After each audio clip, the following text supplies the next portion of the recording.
বন্ধুরা, সুমিত্রা ঘর সংসারে আজকের রেসিপি হচ্ছে আম পুডিং।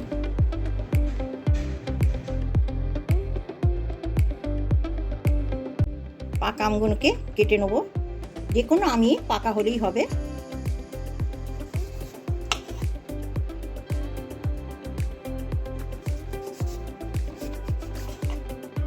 আমগুলো কেটে নিয়েছি।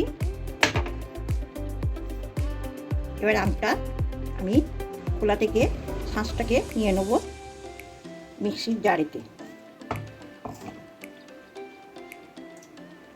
ভালো করে একদম চেঁচে নিয়ে নেব।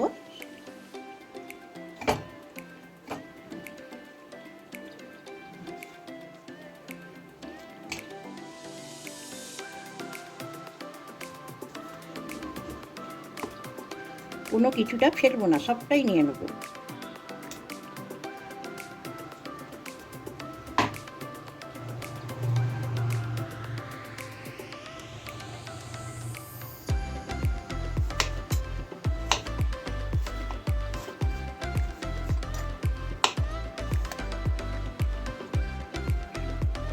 আবার একটা কেটে নিচ্ছি।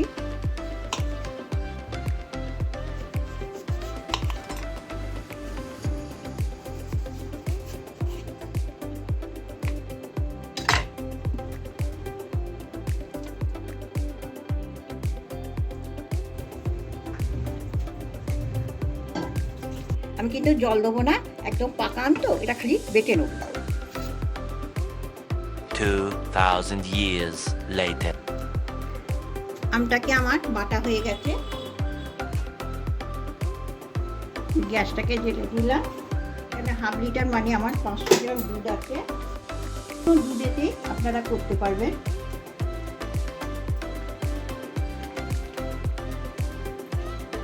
আমি 400 গ্রাম দুধ দিয়ে দিচ্ছি।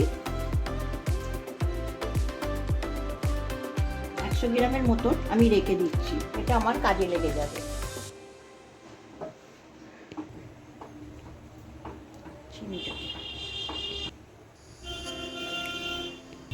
আমি দুধটাকে ঘন করে নেব।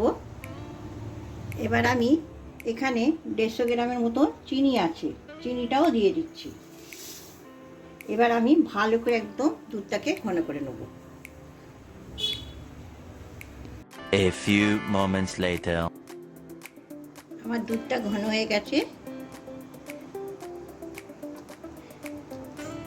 এবার আমি কি কি করছি আপনারা দেখুন। সরিয়ে রেখেছিলাম। এবার আমি কর্নফ্লাওয়ার দিয়ে দিচ্ছি 1 চামচি,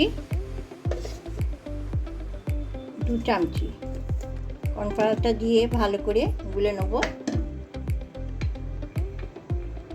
একদম কোনো ঢিলা ঢিলা থাকবে না, সেরকম গুলে নিয়েছি। আমার এটা গোলা হয়ে গেছে। এবার আমি এটাকে সরিয়ে রাখি। আমি আমটা দুধেতে দিয়ে দেবো। ভালো করে নেড়ে নেব।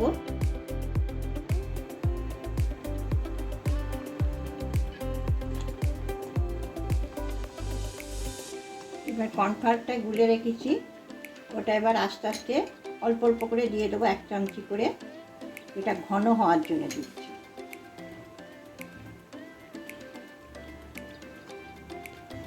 একবারে সবটা দেবো না, 1 চামচি 2 চামচি করে দিতে শুরু করব।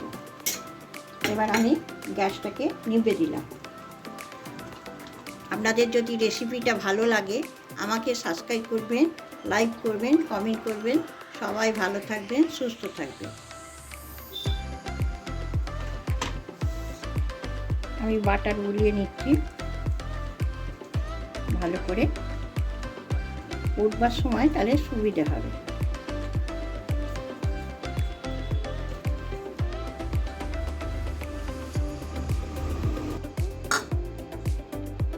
আমি এবার বাটিতে নিয়ে নিচ্ছি।